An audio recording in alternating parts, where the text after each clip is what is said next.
So nearly every website that you see has images on it. They can add interest and information to a page, and in TYPO3 it's really easy to add images to a page. Here we are on a test page that I've created, which at the moment has just got a short paragraph of text. Now if we jump to the back end of the website, here's what this page looks like. We've just got this one text element in the content area of the page, and today I'm going to show you how to use the image element to add images to a page.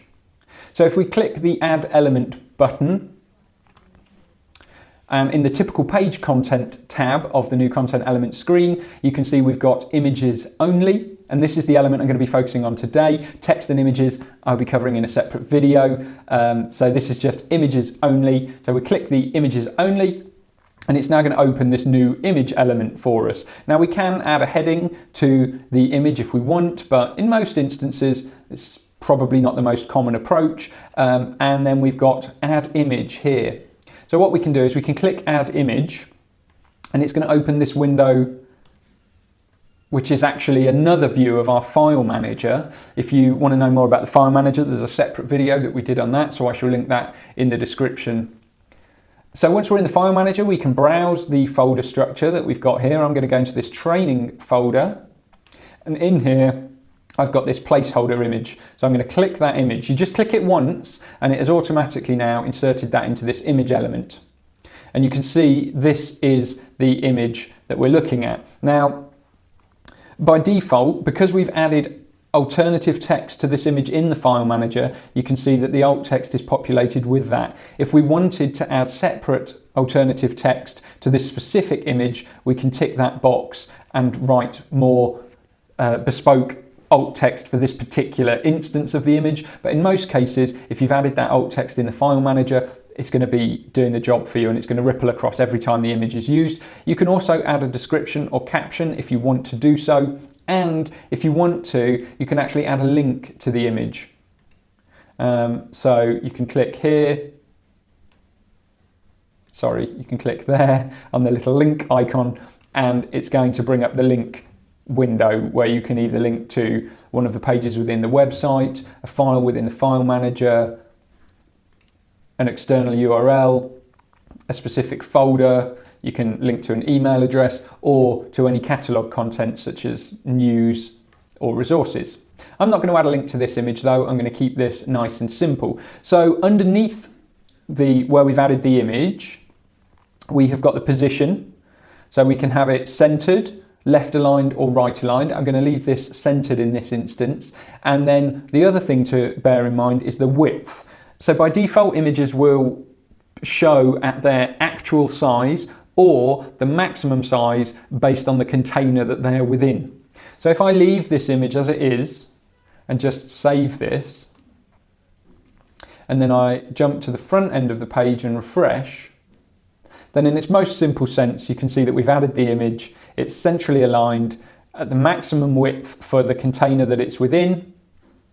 And that's as simple as that. That is adding an image to a page. There's a few other things we can do with the image element though. For instance, we can add multiple images, and you can see I can collapse this image section down so we can see a bit clearer. And if I add another image, I'll just add the same image, and you see I can collapse that down so we can see them more clearly. And if I save that and jump to the front end and refresh that, you can see we've now got two images. So you can add multiple images in one image element.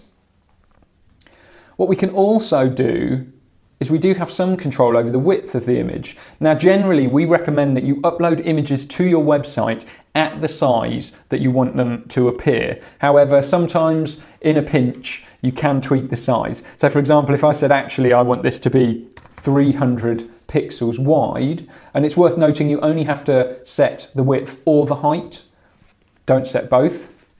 So if I set the width of those images now and I save that and jump back to the front end and refresh, now my images are much smaller and they're still centrally aligned. So maybe actually I want them to be left aligned. So this is easily done in the back end. In the position section, I can choose, currently we're at above center, I can choose above right or above left. So I've chosen using the drop down. You can also use these buttons that appear underneath. So if I do left there and I save that and jump back to the front end, I can refresh, and now my images are to the left hand side. I will show you very briefly if we add a caption to one of these images. How this caption is displayed will depend on the specific configuration of your own TYPO3 website. So if you've never used a caption before, then it may not even be output on the front end of the website, or it may not be quite styled the way you would expect to see it. But in this instance, let's see what this looks like. There you go. So on our website, we have this small grey box that appears under the image with the text in it. So that's worth having a try. It's just nice sometimes if you want to add a little bit of additional content to explain an image or introduce it in some way. So that is the basic image element. I hope that was helpful. Thanks for watching.